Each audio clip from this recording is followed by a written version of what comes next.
or get to the principal's office right. because of my microaggressions. Right. Because I told the girl that I really like the way she's wearing her hair. Right. Right. Right. For example. He would never. Right.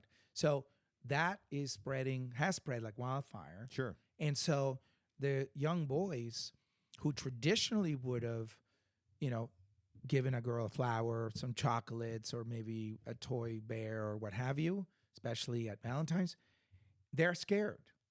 They're growing up now with this idea that women don't need them, don't want them.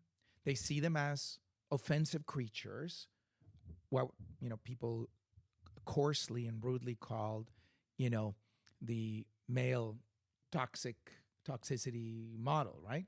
Toxic masculinity. There you go, toxic masculinity.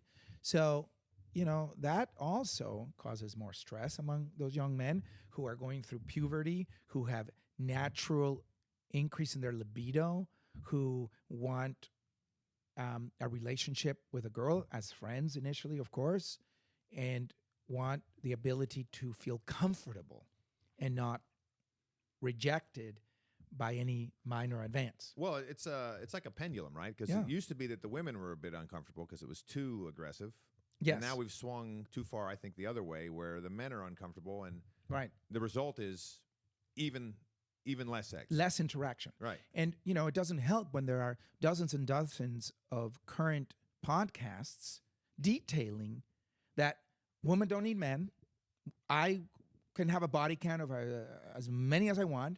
And then when I'm ready, I'll just get with a guy, if I want to have children. Right. And is there a consideration for standards, that men may have standards, that men may not be okay with whoever they're going to get together with, of having high body counts, meaning people that have had sex, many partners, right? That in essence had very little to do with intimacy and happiness. And it was because I consider myself, independent and extreme feminist, whatever you want to label it. Strong, independent woman. Yeah. I think there's a balance. I think it all starts with respect, kindness, and accepting that boys, teenagers, young men and women are different. We have different brains. We in the cardiology world, when we see a patient, it's extremely important to know their biologic gender, right? Because you mean their biological sex? Sex, sorry. Because, men have heart attacks earlier.